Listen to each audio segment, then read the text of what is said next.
Good morning or good afternoon, actually, everybody. I'm so glad to be here today. So I opened with this slide about what grief or loss have you experienced? What grief or loss are you experiencing right now? And I got an answer. We had Luke answer the loss of relationship with a girlfriend who was also his best friend. So Luke, thanks for answering that. Does anybody else want to answer in the chat? What grief or loss brought you to this workshop today?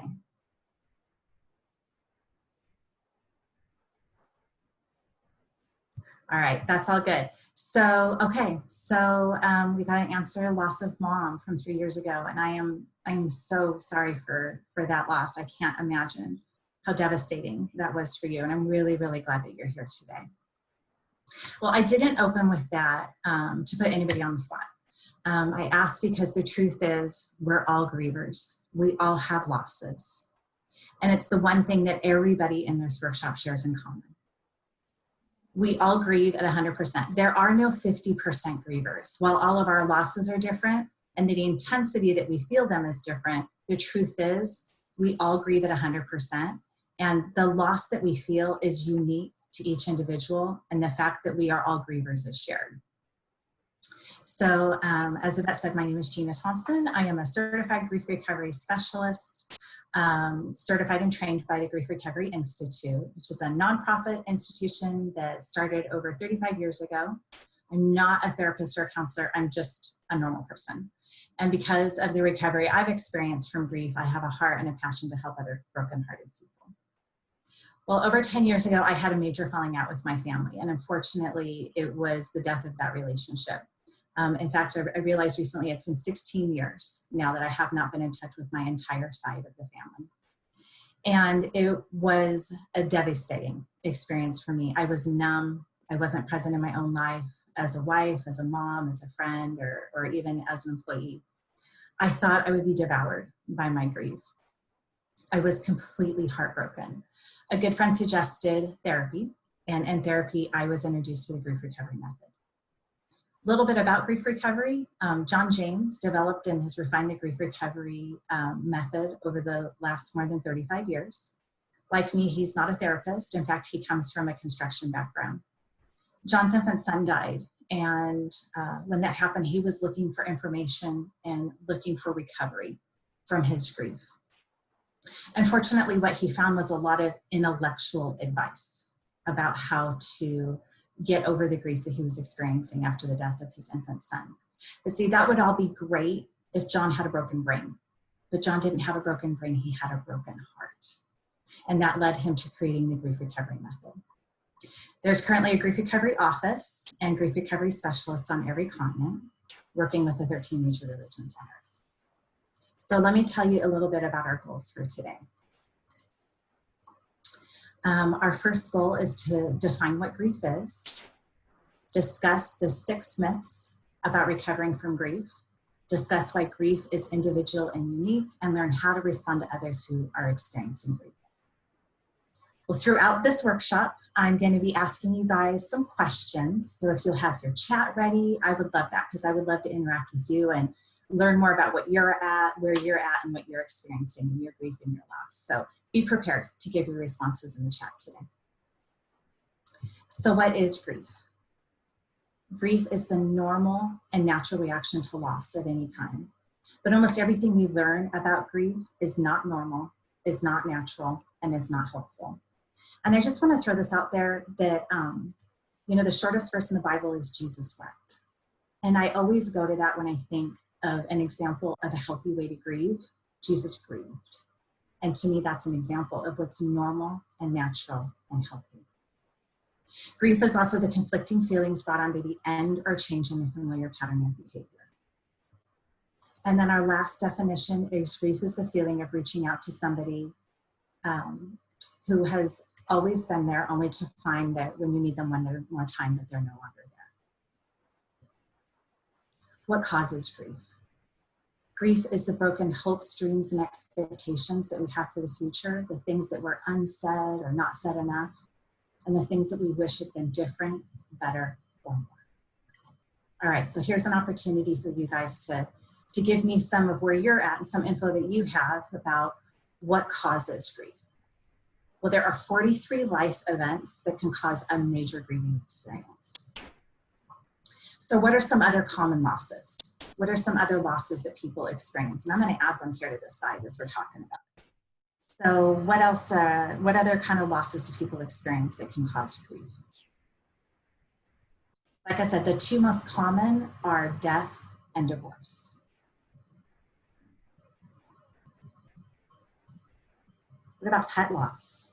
We have breakups listed here. Breakups. Jobs, loss of jobs. Relationships. I think any kind of relationship, not just a romantic relationship where there's a breakup. Like in my case, where it's the end of a relationship with my family. So relationships. We have loss of normal life, you know, during the season. Yes, normal life. So true. All of our lives have been turned upside down. We have loss of pets. Graduations. Moving, I'm going to put that one in capitals. Absolutely. Moving is a huge, huge loss, a huge grief, especially when you're a kid and it's hard to understand intellectually. But even if you understand intellectually the reason for the move, it doesn't mean your heart isn't broken because you're still leaving everything that's familiar and comfortable. Even if it's a move for a good reason, it's still a loss. Well, we carry into the future the tools that we learn as children. So have any of you ever had a pet die? I know that I have.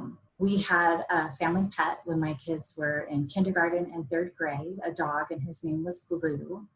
And he was an amazing pet and an amazing friend to everyone in our family. My husband and I realized that Blue's health was declining. There was just stuff going on with him that we're like, yeah, you know, we might be coming to the end of Blue's life. And it happened so much more quickly than we realized it was going to, because one day my kids kissed Blue and went off to school. And that was the day my husband and I realized Blue was in a lot of pain and we needed to relieve his pain. And so we got him put to sleep. Kids came home from school and I realized I was completely ill-equipped to give them the correct information about how to deal with their grief or even just share with them what had happened to their precious dog. So telling them that we had to put Blue to sleep was an absolutely horrible experience. In fact, my son, when I told him, looked at me and said, "You just killed my best friend," and went running off to his room. And I was heartbroken because I was ill prepared. I didn't know how to explain death to a child. It was a terrible experience for my kids. In fact, to this day, if I asked my kids what's like your worst childhood experience, they would both pretty much say, yeah, when you told us that Blue died. I felt enormously inadequate, but I did the best job that I could. I just taught my kids the things that my parents taught to me, which wasn't really actually good information about how to share that information with kids, but more importantly, healthy and correct information about how to grieve and how to recover from the grief that you experience. So let's talk about some myths and then misinformation about grief.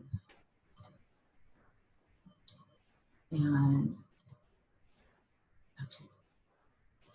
So, well, like I said, when my kids were young, we had to put Blue to sleep. But when I was a kid, I also had that experience. I also lost a pet. I had a pet that died, and totally natural and normal and healthy. I cried a lot. And unfortunately, finally, in absolute frustration, one day my dad said to me, "Don't feel bad. On Saturday, we'll get you a new dog." Has anybody else ever heard that? Well, what I heard was, if you lose something, don't feel bad. And if you do, replace it. So those are our first and second myths and misinformation about how to deal incorrectly with grief and loss. Don't feel bad. That's never going to happen. If you feel bad, grief is normal and natural and healthy. And also replacing the loss. There's no animal that could have replaced the pet that I lost or the pet that my kids lost. By the time a child in our society is 15 years old, they have already been told more than 23,000 times that they shouldn't feel bad, And if they do, they shouldn't tell anyone. So just for fun, let's reverse this notion. Consider the phrase, don't feel good. Something we really don't ever hear, right? We probably rarely ever heard somebody say, don't feel good. So imagine bringing home a report card with straight A's and your parents saying to you, don't feel good, you'll do horrible next time. Or imagine telling a friend that everything is going really well in your life. You're like, you know what, like I'm getting along with my parents, I'm getting along with my siblings, and my part-time job is good, and like everything is good. And you have this friend say to you, don't feel good, things are gonna get horrible really soon. Well, while there are some very negative people who are quick to remind us of life's pitfalls, the real issue here is that for the most part, we're allowed to have positive, happy, and joyful emotions. Positive emotions are supported by the people around us. We rarely have to justify, explain, or defend our happiness. So on the other hand, sad, painful, or negative emotions are always met with don't feel bad or you shouldn't feel that way. But my question is, why not? Why should you not feel bad when something bad happens to us? Why should we not feel sad when there's a sad event? Why is it okay to feel good when something good happens, but it's not okay to feel sad when something painful or unfortunate happens?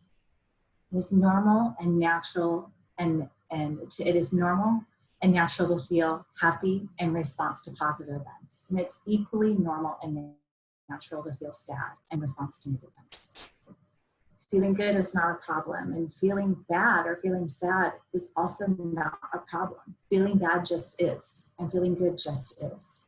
Feelings are just feelings. We have to stop trying to fix them.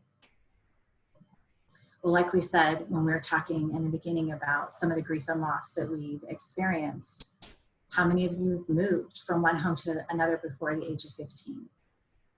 I bet that created some conflicting feelings, right? I'll bet right now is the first time anybody has ever told you that that is a major grieving experience. So moving on to our third myth and misinformation, the things that we learn from society, from our parents, from the media, from just from entertainment is going to help us with our grief. These things don't actually help. And the third one is be strong for others. So my grandma and my uncle, when I was young, died within 2 weeks of each other. They were my mom's mom and my mom's brother. And of course, understandably, she was devastated by that loss, by those losses, especially so close together. So someone said to me, you need to be strong for your mom. Well, I get that. Intellectually, I understand that. My mom was hurting really, really bad. But being strong for her is not going to help me recover or get over or get past or get through my own grief and my own loss. So how many of you were told when you were a kid to go to your room if you're going to cry? If you're going to cry, just go to your room. Or someone said, oh, you know what, just leave her alone, she's crying. Or, hey, you know what, let's just give him a minute. He's kind of having a moment there. Well, one of the biggies I learned a long time ago was grieve alone. Who also learned that piece of misinformation? Watch my lips. It won't work.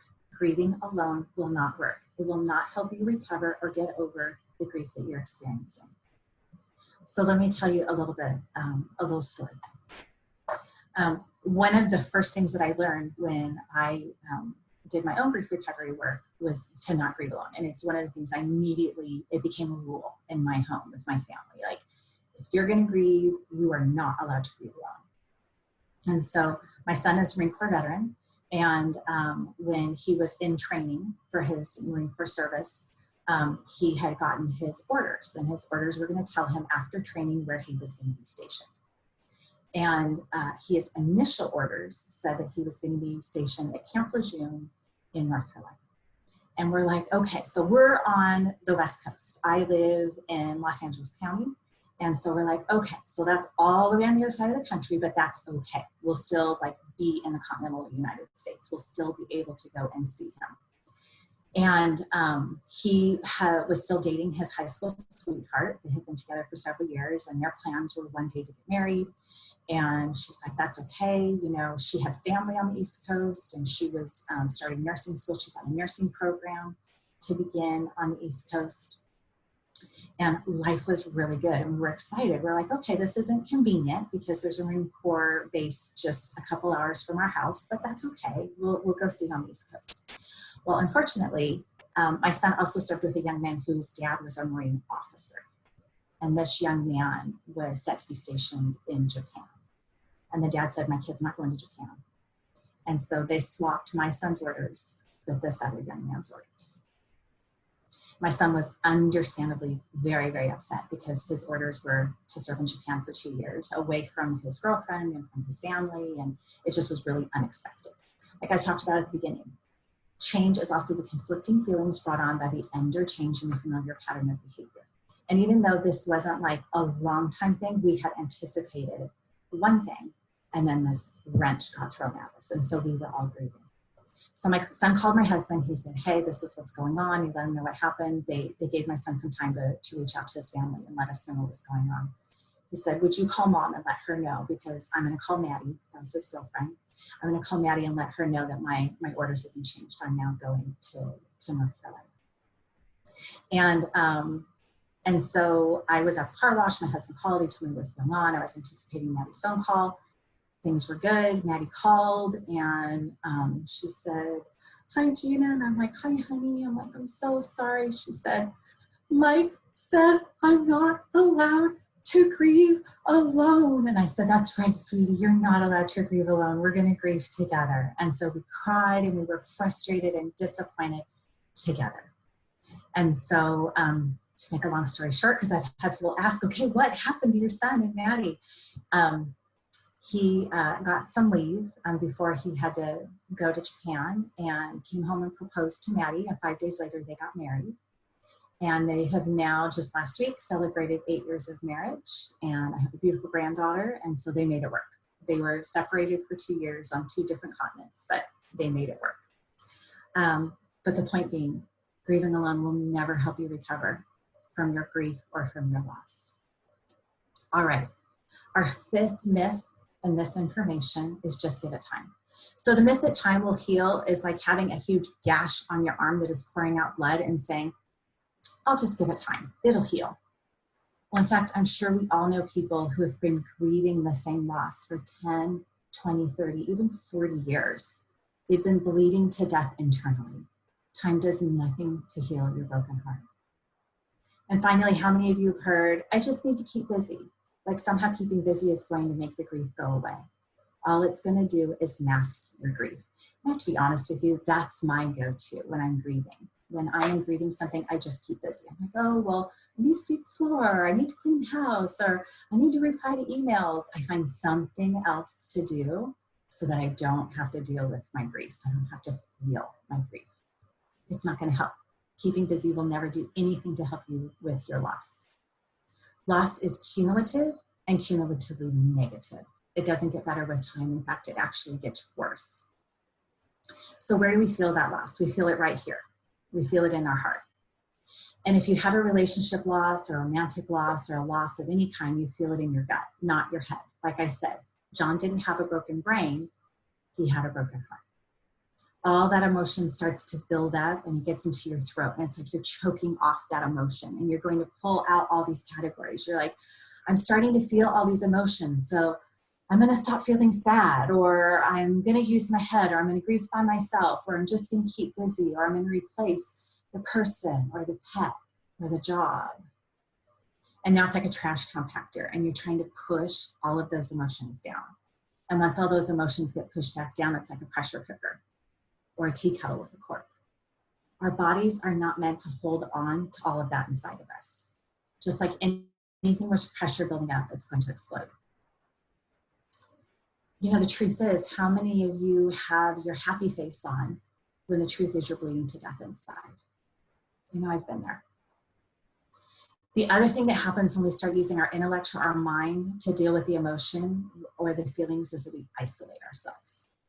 And when we isolate ourselves, that leads to Academy Award recovery. So the reason we start using Academy Award recovery is because we want people's approval. That I don't want people to think that I'm weak. I want them to think that I'm fine. But really, I want them to see me as okay. I want their approval, and I want them to believe that I'm strong and that I'm capable and that I can handle the grief that I'm feeling. When I'm feeling anything but strong or capable, I'm feeling broken or brokenhearted. Everything starts to build up and you feel like you're going to explode. And when you explode, that's when you have STIRBs, short-term energy relieving behaviors. It's how we deal with the explosion. It's also called numbing out. It's the things that we do when we don't want to feel. They have the illusion of providing relief, and we usually learn them from family and from culture and just from everything around us. We've got to relieve that energy somehow. We find ourselves doing things to relieve or distract us from that energy. So anyone here besides me ever have a problem with food? Can't see my hand. There it is. Maybe you're a comfort eater because you don't want to feel what you're feeling, so you turn to food instead. Way back when, somebody may have said to you, here, don't feel bad, have a cookie, you'll feel better. That's not true. You won't feel better. All that you're going to feel is actually different. So I'm going to type this in if you guys want to reply in the chat. What are some other STIRBs that people go to? And I'm going to start you off here. Drugs can be a STIRB for people. Alcohol. What other things do people turn to when they don't want to feel?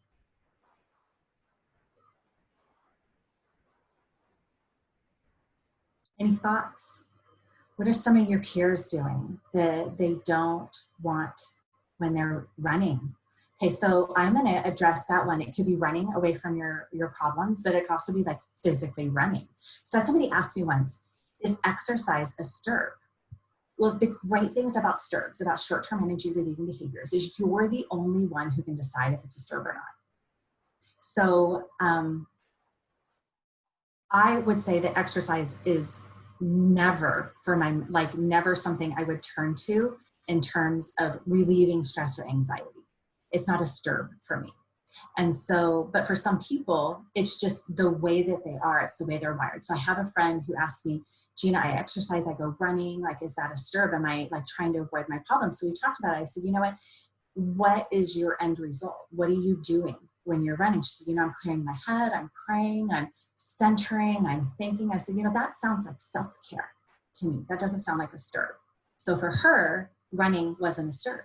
But for some people, it's an opportunity that they take to avoid what they're feeling. So if you're running or using exercise to avoid, then I would say that's a STIRB. But otherwise, it could just be like for my friend where it was mental health. Yes, I see one up here, excessive sleep. Absolutely, that's me too, man. When I am grieving, I just want to sleep. I want to sleep. Reading and watching shows. Music. Another one that I don't know if it's been touched on because I'm trying to just glance at the chats as we go. What about shopping, right? I know it's a little bit harder right now to go shopping. Some people call it retail therapy. That's what I'm online shopping now, right? Yes, online shopping. So let me tell you guys what my STIRB is. So crunchy, salty snacks, watching reality TV, while shopping on Amazon on my phone. And miraculously, I can do all three at the exact same time. And I am just STIRBing galore. But when it happens, it gives me an opportunity to kind of center and go, am I okay? Is there something that I'm not dealing with, that I'm not addressing? I've even had my husband say, are you okay? When he notices this like pattern of maybe some unhealthy STIRBing behavior. And so when I am in that moment, it's an opportunity for me to have some self-reflection and go, okay, is there something that I'm not thinking about? Is there something that I'm avoiding? Is there something that I don't want to deal with? So let me show you guys. I'm going to go ahead and pop up another slide here. These are just some examples from other STIRBs. So even after you relieve or end your participation in the short-term energy relieving behavior, guess what you're still left with? You're still left with your grief. What I want you to all hear is there's absolutely nothing wrong with you. Grief is normal and natural and healthy. It's the normal and natural reaction to loss. It is not abnormal or unnatural at any level. The problem is grievers have never lacked the courage to recover. What they've lacked is the correct information on how to recover. Well, the truth is we're all experts in seeing people grieve, and some of the symptoms that we can see is an inability to concentrate, profound sadness, disrupted sleep, living in a fog, crying, weeping. So get your chat ready because I'm going to ask you a quick question here, and I just want to see your numbers in the comments.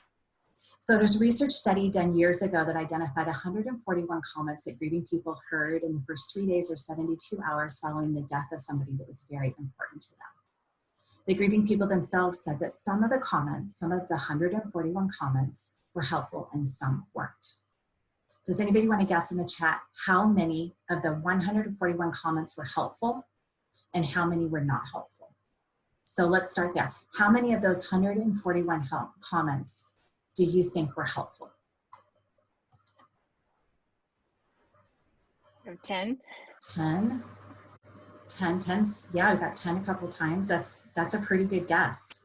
Yeah, so the truth is of those 141 comments, 19 were helpful. That leaves 122 comments following the death of somebody important that were not helpful.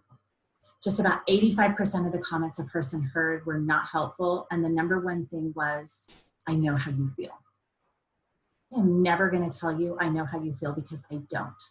Every relationship is unique and individual. Nobody else knows how you feel too. If you leave this workshop today with anything, I am begging you, please, for the rest of your life, never say to another human being, I know how you feel, because you don't. Like I said, every relationship is unique and individual. No one knows how you feel because our losses can't be compared. Our losses are unique to us. In fact, I've talked to families where the loss of a parent, and you have one of the children, a sibling, who is devastated and heartbroken because they thought that that parent was the best parent in the entire world. And then their sibling, the other child, is just frustrated and irritated because they didn't think they were a very good parent. And so you have these two conflicting relationships.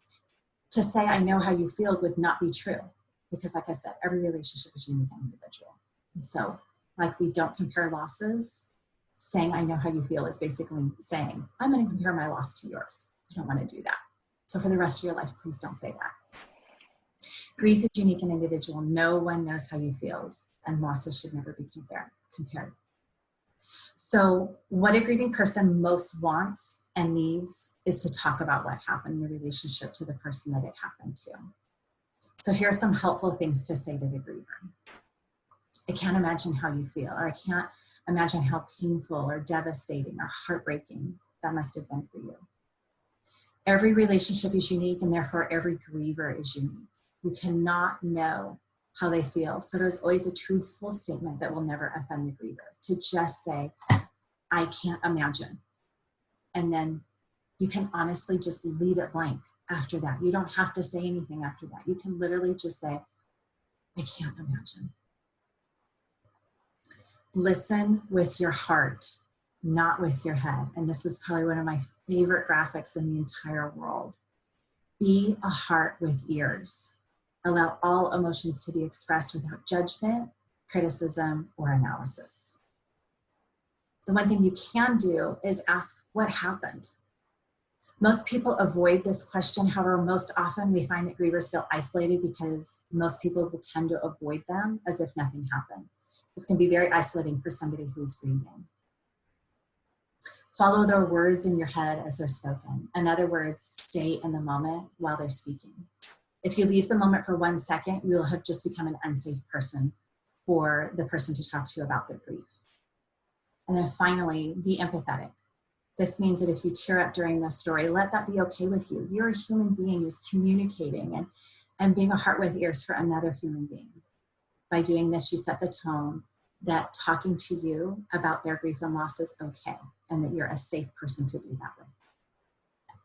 So let's do a little activity. So if you'll have your chats ready again. So let's say that you're sitting on the freeway in a traffic jam. And you know, just from sitting there, that you're going to be there for a while.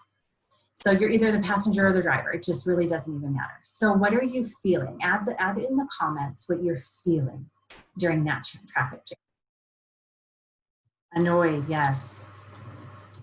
Bored. Bored, tired.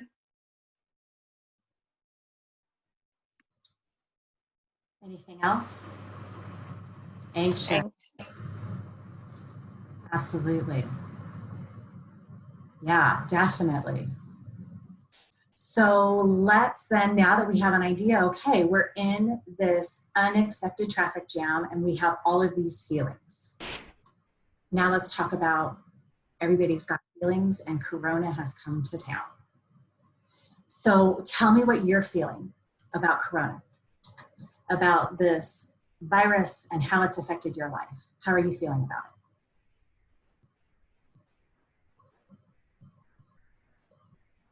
We have annoyed and angry. Anxious. Anxious. Tired of it. Yes. Yeah. Okay, I'm going to add that one. You got it. It's we're all feeling this, right? Okay, what about our parents? What do you think our parents are feeling about this? Parents, maybe Lonely. grandparents. Oh my goodness, yes. Lonely. The elderly. Oh my gosh. Lonely, worried. Yes, they're worried. Absolutely stressed. Absolutely. Okay, what about our leaders? So government leaders, teachers, school leaders. What do you think that they're feeling in regards to this? Confused. So many different people confused. Frustrated.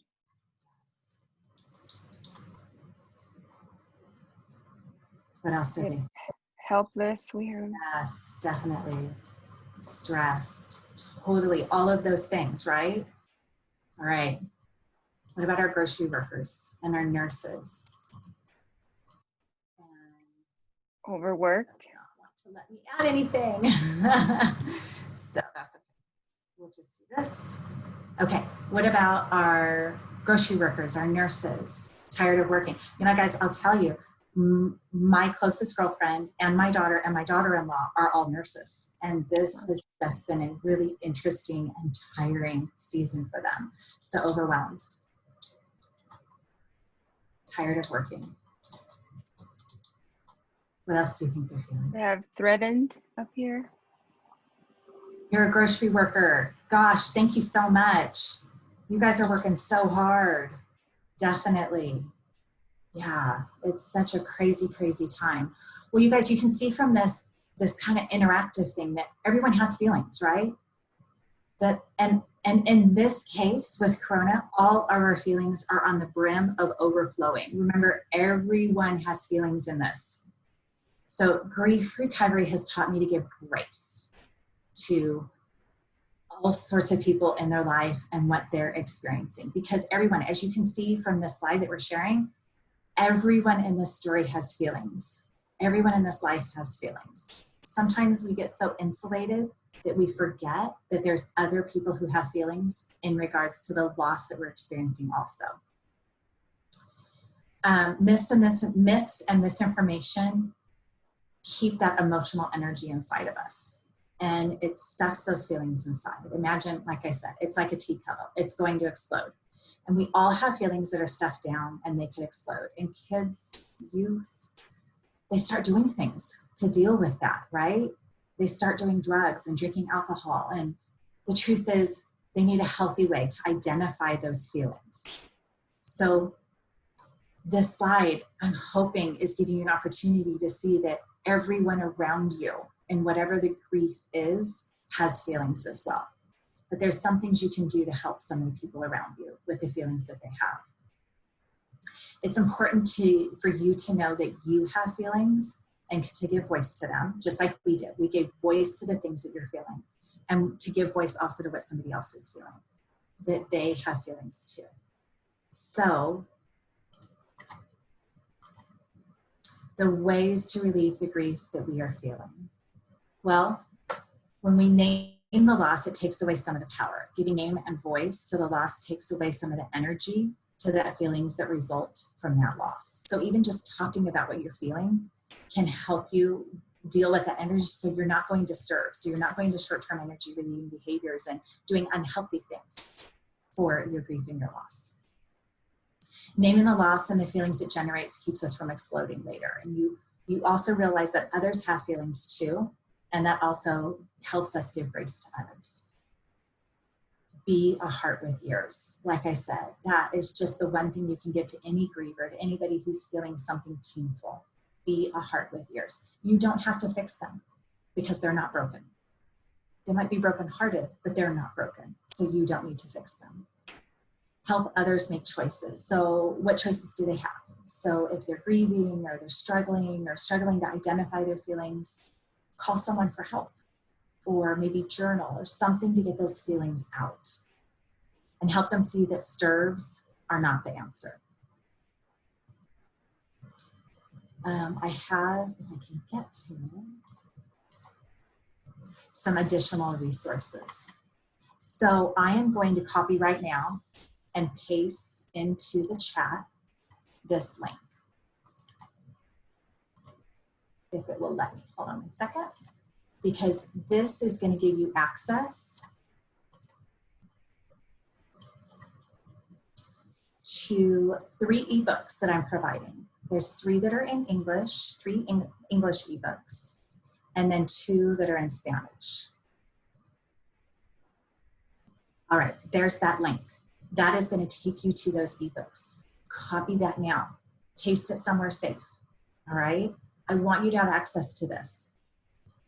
They contain almost everything I've talked about today. If I went too fast and you're like, man, I wish I would have written down what the myths are, or I wish I would have written down the information on how to help other people who are grieving, all of that is in these ebooks. All right? So there's the 3 that are in English and then the 2 that are in Spanish. Copy and paste them, read through the ebooks, share them with people, show them to your loved ones, use them. And like I said, nearly everything I've talked about today is going to be found in those ebooks. So grievers are not broken, therefore they do not need to be fixed. The truth is, you now know more about grief and loss than 99% of society. Thank you guys for listening, and I'm open if there's any questions.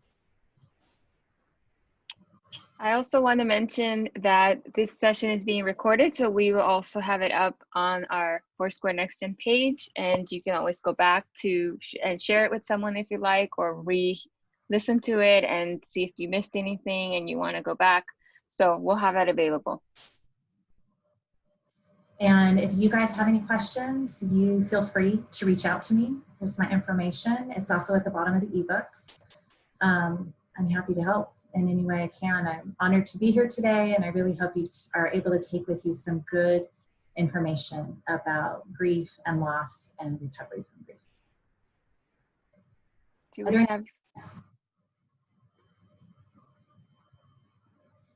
Do we have any questions from anybody that might want to ask about what you just heard, or just in general, a question about the process of how do you grieve? How do you come out of grief, maybe? Okay, we have one question. It says, how would you advise a person when praying for a grieving person?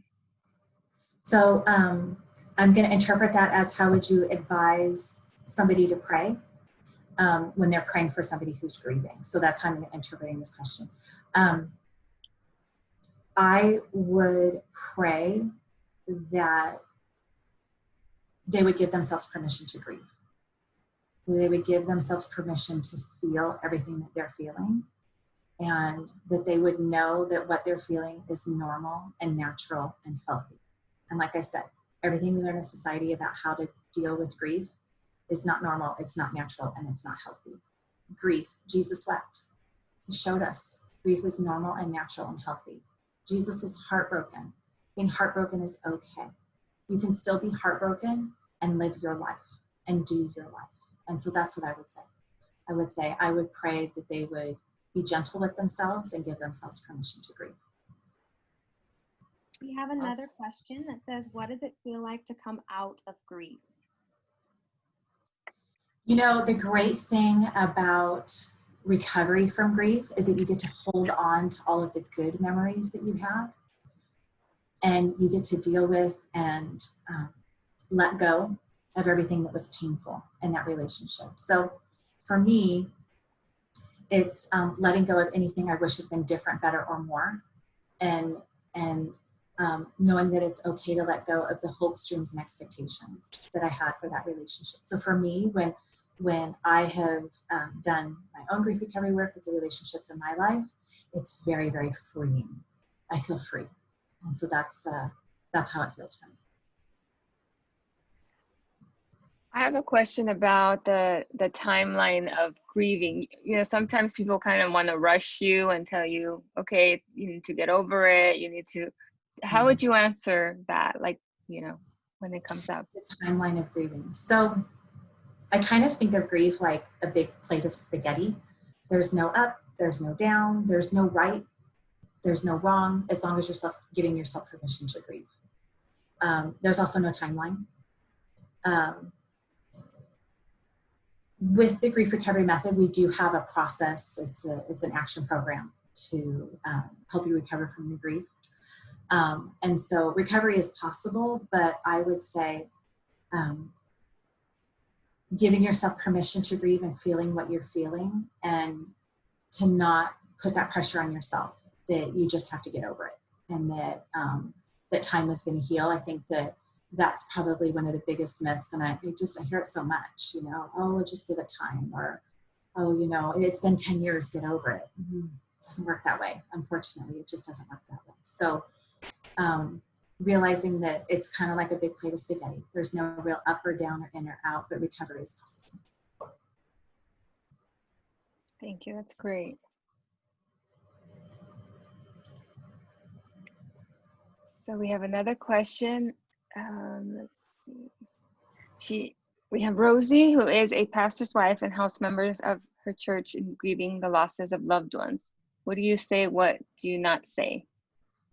That's a great question. I'm so glad you asked that, Rosie. And I'm going to refer you back, because go to those ebooks, copy that link, paste it somewhere, and go to those ebooks, because it, like in the 61 tips of helping people with grief, helping people who have experienced a loss, it lays it out for you. Like I verbatim took it from that ebook.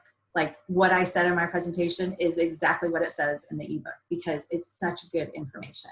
And so please go there and look up that information, go to that ebook, and it's going to give you some really good, useful, helpful information.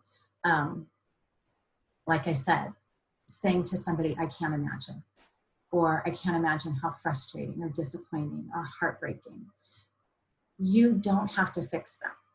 You don't have to fix people who are grieving, because they're not broken. They're brokenhearted. And so my biggest piece of advice would go to the ebook and get those 61 tips, read through it. It's at the end of the ebook about helping others who are experiencing grief and loss, and such good information. Now, is it okay to say sorry for your loss? Is that something that is good to say, or? No, it's not something I actually say anymore.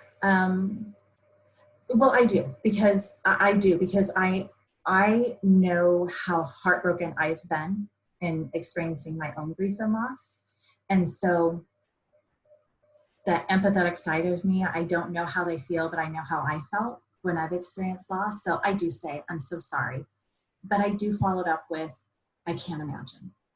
I can't imagine how heartbroken you are. I can't imagine, like I said, any of those feeling words. It's so important that we connect with those feeling words, because a lot of times I'll say to somebody, I can't imagine how disappointed you are. And they're like, yes, right, yes, because nobody's given them permission to make that connection to those feeling words. And so like that exercise that we did, it's so beneficial to help grievers to identify what those feeling words are, because then it gives them permission to process and feel what they're feeling, which can help them recover from their grief. Wonderful. Okay, let's see.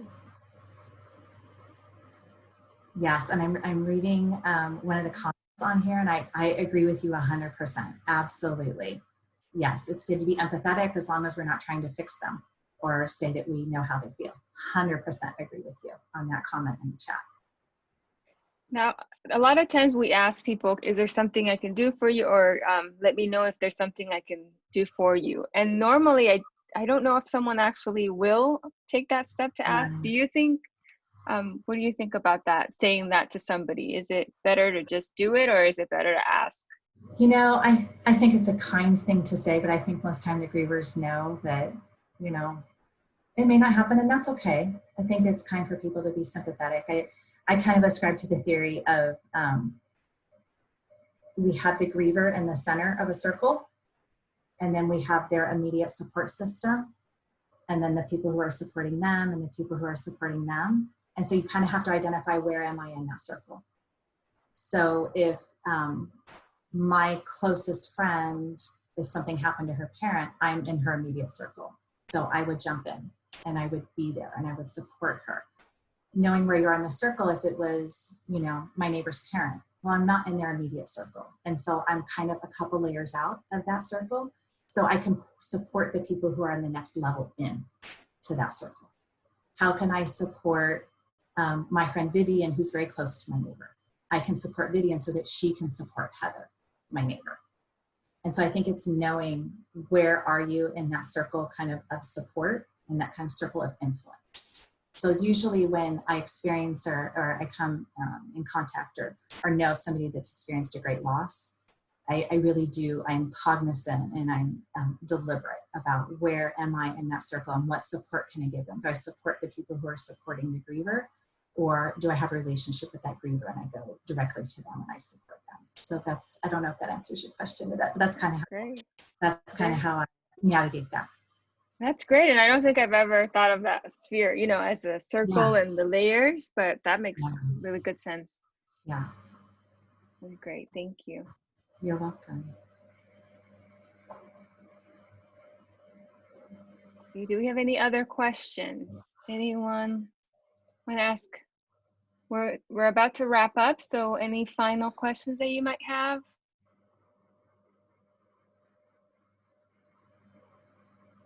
And if you have a question and you don't want to throw it out there, shoot me an email or a text. I'm totally fine with that. It's one of my greatest joys, because of the loss that I've experienced, to help other people who are experiencing loss or have questions about grief and loss. So if you have any questions, don't hesitate. I'm here. I'm happy to help. Oh, I'm sorry. Thank you for adding that comment into the chat, Rosie. One of your youth lost their dad. It's so hard. You know what, Rosie, please read the 61 tips. You could, and pass that around and give it to your youth pastor, and give it to your pastor, and give it to their youth leaders. Please share this information, you guys. It's a PDF. The ebook is a PDF. Like, download it and like distribute it to everybody, because I want people to have this good information. You guys could really be such a safe place for her, to know that nobody's going to pressure her to get over the loss, or that there's a timeline, or that she just has to suck it up, or that she has to grieve alone. Don't let her grieve alone. Awesome, Rosie. I'm glad you're downloading it now. Thank you so much. What a gift you're giving to her. Thank you so much. Okay. Well, if there's no other questions, again, this is going to be up on our Facebook and on our page, so you can always go back and share it with somebody. Again, if you have any other questions, I don't know if we can put your information on the chat, Gina. Oh, please. Yeah, I'll put it in there right now. Absolutely. So feel free to connect with Gina if you have any other questions that come up later on. Let's see.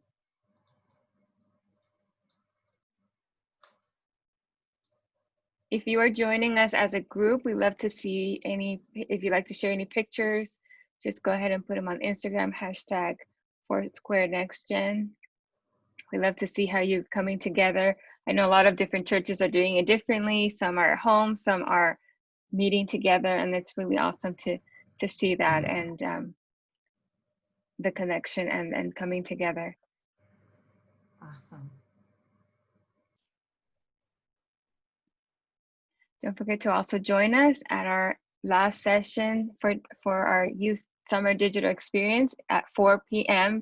PST and at 6 p.m. Pacific Standard Time. So you can catch it 2 different times. It's our last session, so I hope you would join us. And thank you for joining us today at our this breakout. It's been great. Awesome. Thank you for all the great questions. Gina, you've been amazing. Thank you for sharing this. This is Thank you. so Thank you, Yvette, timely. for hosting. Thank you so much. Thank you, Hillary, for being our co-host and support behind the scenes. You guys have been an honor. So thank you all so much. Thank you. You did a wonderful job. Thank you all. Thanks, Hills. Thank you.